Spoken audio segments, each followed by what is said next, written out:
My parents have always been the type who believed family was everything until it came to actually acting like it. Let me explain, because I'm honestly not sure if I'm being gaslit or just failing at basic human decency. My dad's had a chronic heart condition for years. He's 72 now, and every few months, like clockwork, he ends up hospitalized. Each time my mom calls me in a panic, demanding I drop everything to be there.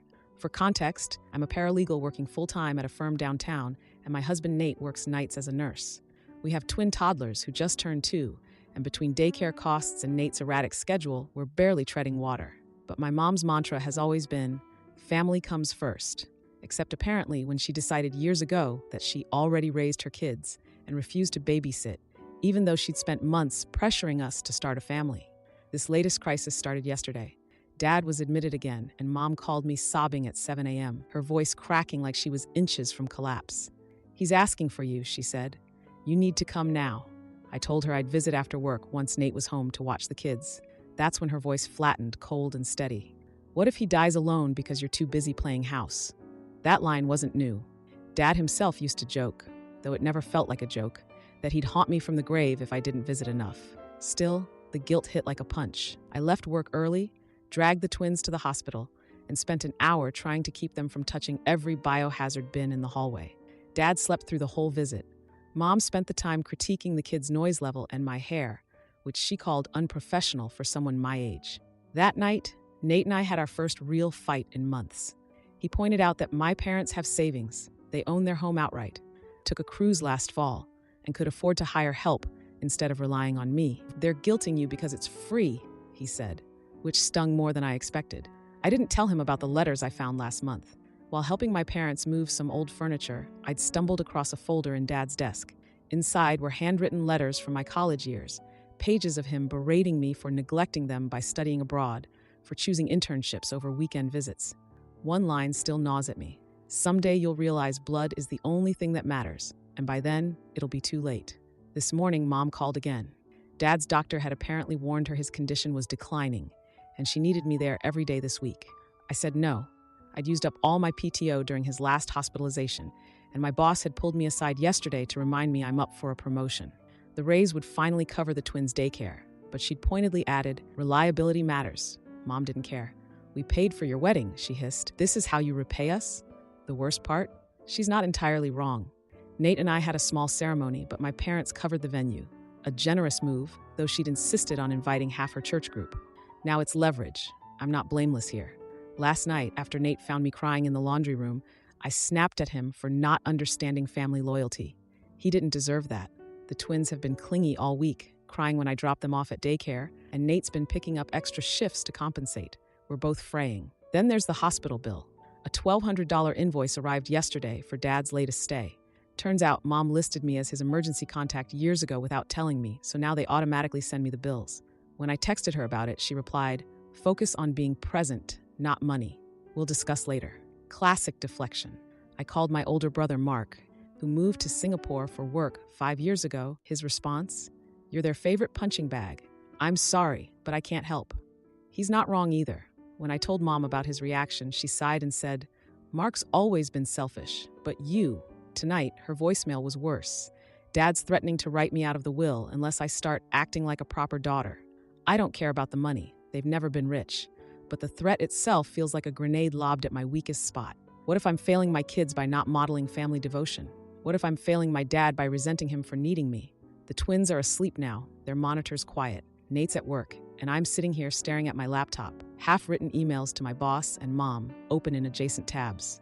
I don't know which scares me more, losing the promotion or finally admitting to my parents that I can't keep doing this. Maybe I'm selfish, but when I think about the letters, the bills, the way Mom's eyes narrow when the twins fuss, I don't know. Am I? Now for the first update. A week ago, I posted about my parents demanding I abandon my kids daily to visit my dad in the hospital. I've spent the last 7 days oscillating between rage, guilt, and the kind of exhaustion that makes you want to lie down in a grocery store freezer aisle just to feel something. It started with my mom showing up unannounced on Tuesday. I was rinsing formula bottles in the sink when the doorbell rang. The twins were down for a nap, a rare 20-minute miracle, and Nate was asleep upstairs after pulling a double shift. Mom marched in holding a manila envelope like it was a subpoena. "You need to sign this," she said, sliding a document across the kitchen table. It was a notarized care commitment form, demanding I pledge 20 hours a week at the hospital. 20 hours. I laughed. Not a polite laugh, but the jagged, disbelieving kind. Are you serious? Your father could die, she said, voice steady, like she was reciting a weather report. This isn't a joke. I told her no. Flat out, no caveats. That's when she threatened to sue me for elder neglect. Let me pause here, because my reaction wasn't noble or brave. I panicked. Full body, can't breathe panic. Nate found me 10 minutes later, sitting on the bathroom floor with the document crumpled in my fist. He didn't say I told you so, even though he'd warned me for months about their guilt trips. Instead, he called a family law attorney friend of his while I hyperventilated into a towel. The lawyer's verdict? There's no legal obligation, but document everything. If they escalate, you'll need proof. Escalate. Like my parents were a wildfire, not two retirees in their 70s.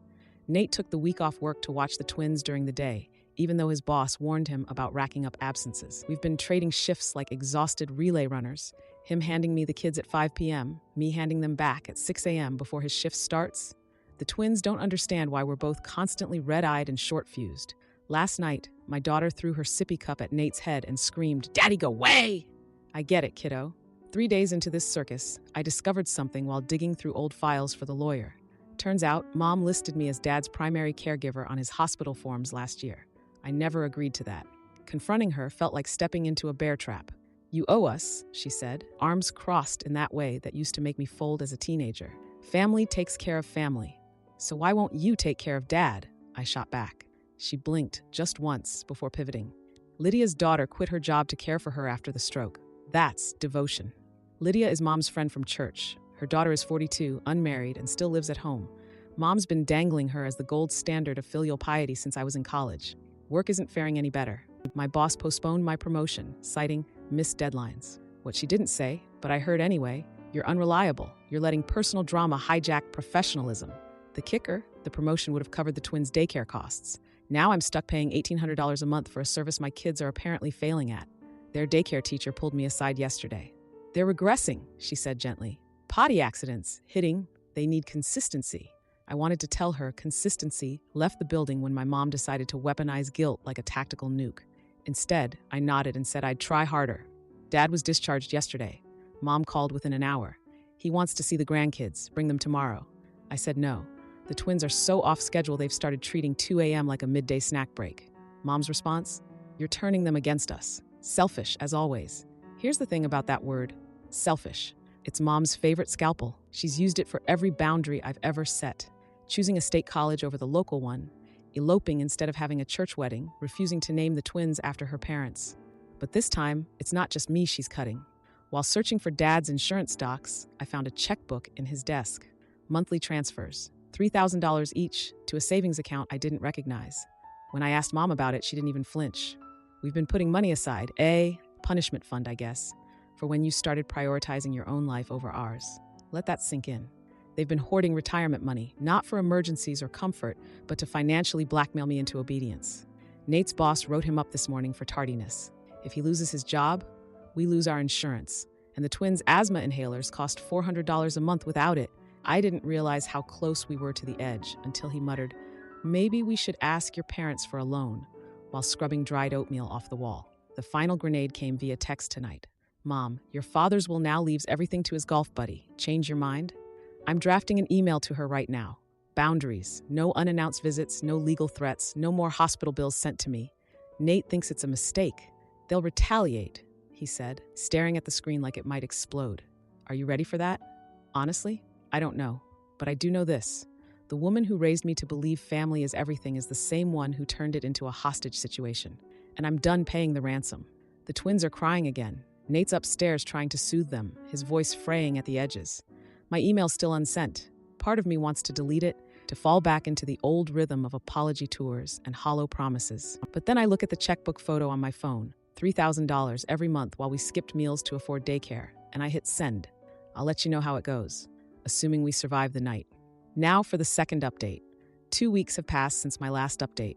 If you'd told me then that things could get worse, I'd have laughed. Now I'm just too tired to react. After sending the boundary email, Mom's reply was a single word: ungrateful. The next day, a legal letter arrived, accusing me of financial exploitation for the hospital bills they'd been funneling to me. I sat at our kitchen table, staring at the words until they blurred. Nate squeezed my shoulder, his coffee going cold beside me. "We'll fight it," he said, but his voice wavered. Fighting costs money, and we'd already drained our savings paying for the twins' daycare. Our attorney, a no-nonsense woman named Diane, filed a countersuit. Fraud, she called it, because of the forged caregiver forms. I felt sick signing the paperwork. This wasn't how families were supposed to work. Diane warned us it could take months, but Mom's lawyer moved fast. Every time my phone buzzed, I flinched. Then Dad's golf buddy, Frank, called. He's this gruff, retired mechanic who smells like cigarillos and WD-40. "Your dad asked me to witness some new will," he said. "Said he's cutting you out. But hell, the way your mom hovered felt wrong." I told him I'd pass. My throat tightened. Dad never liked confrontation. For him to involve Frank meant Mom had gotten inside his head, too. The hospital social worker called next. An elder abuse investigation. Me. I let Diane handle it, but the shame lingered. I'd spent nights Googling elder neglect stats, my stomach churning. When the case was dismissed, thanks to bank statements showing their $3 monthly punishment fund, I didn't feel relief, just numb. Daycare kicked the twins out the following Monday. Behavioral issues, the director said, like she was diagnosing a broken appliance. My son had bitten another kid. My daughter screamed during nap time until the teachers gave up. The director handed me a list of child therapists. "They need stability," she said. I wanted to scream. So do I. My sister-in-law offered to watch them part-time, but she lives an hour and a half away. That's 3 hours round trip, twice a week. I started mapping gas prices on my phone during lunch breaks. Work was worse. My boss pulled me into a conference room, her heels clicking like a countdown. "The promotion's off the table," she said. "Deadlines matter." I nodded, my nails digging into my palms. The kicker? She'd approved the time off when Dad was hospitalized last year. "Family first," she'd said back then. Mom sent birthday gifts to the twins, a set of wooden blocks and a note. "Grandpa might not live to see your next birthday. Visit him." Nate wanted to burn it. I stuffed it in a drawer instead. The blocks are still in their Amazon box. The breaking point came on a Thursday. Nate found me in the pantry, clutching a bag of rice like a lifeline. We'd just gotten the twins down after a 2-hour meltdown. "We have to sell the car," he said quietly. His commute car, a beat-up sedan we'd bought off Craigslist.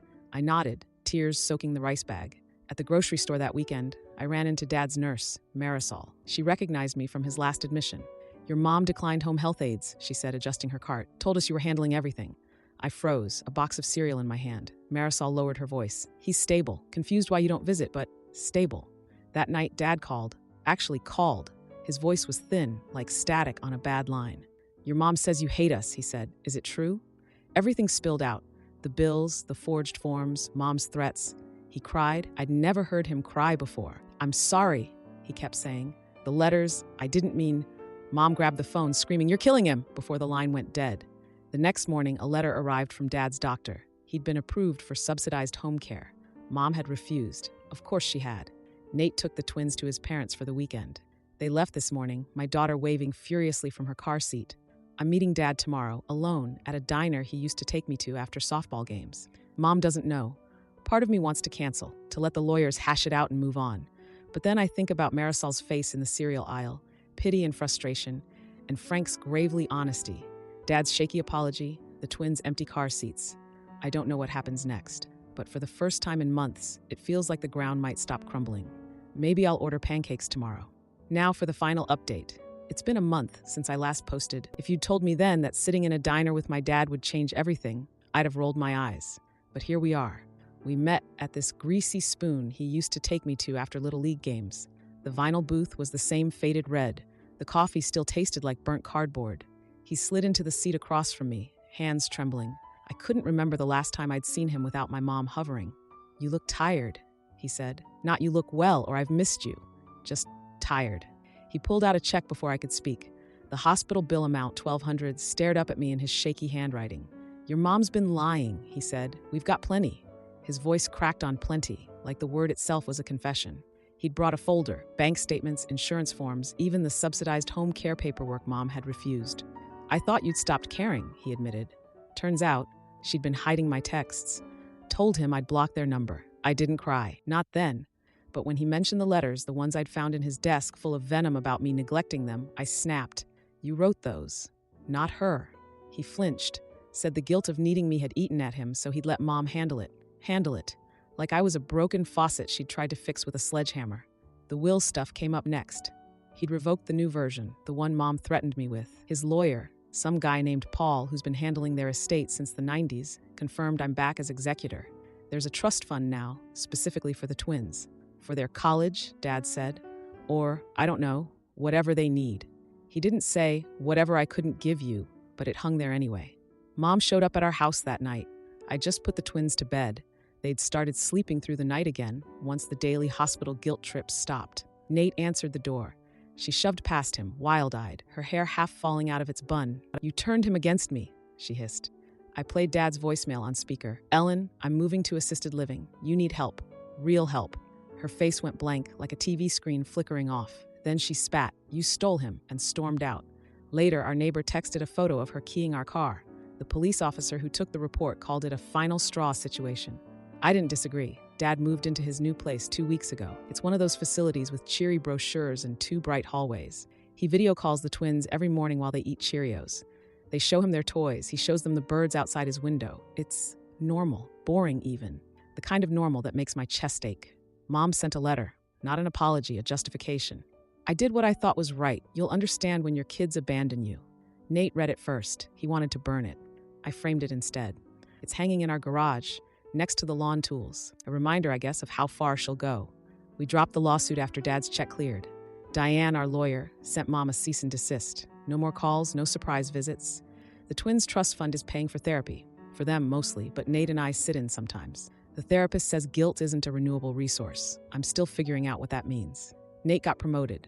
Day shifts, finally. He leaves after breakfast, comes home in time for dinner. We've started these walks around the block with the twins, pointing out dandelions and fire hydrants. Simple things, the kind of things I used to rush through. Works better. My boss pulled me aside last week. The promotion's back on the table, but she's monitoring my focus. I didn't tell her about the therapy or the fact that I still jump when my phone rings. Some wounds don't need an audience. Dad gave me Mom's journal. He found it while packing up the house. Entries going back years. Rants about feeling discarded when I left for college. Jealousy over friends whose kids moved home during the pandemic. One line stuck out. If she doesn't need me, who am I? It's not an excuse. But for a second, I almost got it. Mom's alone in their house now. Dad says she's refusing to downsize even though the place echoes. He offered to pay for her therapy. She told him to stop wasting money. I don't ask for updates. The twins drew a picture last week. Crayon scribbles of Grandpa's new house with stick figure hearts floating above it. They haven't mentioned Mom. Not once. I bought a planner. Not a fancy one, just a dollar store notebook with kittens on the cover. I've started blocking off time for stupid things. 10 a.m., drink coffee while it's hot. 8 p.m., sit on porch, no phone. Nate laughs, but he started joining me. Last Friday, we actually had a date night. The Thai place was closed, so we ate gas station nachos in the parking lot. Best meal I've had in years. Yesterday, Dad called. The twins were building a pillow fort in the living room, shrieking like tiny drunk architects. You're a better parent than we ever were, he said. For a second, I wanted to argue, to list every mistake, every time I lost my temper or forgot a doctor's appointment. But then my daughter popped her head out of the fort, giggling, and I realized I didn't need to. Maybe that's the update, really. Not the lawsuits or the wills, but this. I'm learning to stop keeping score.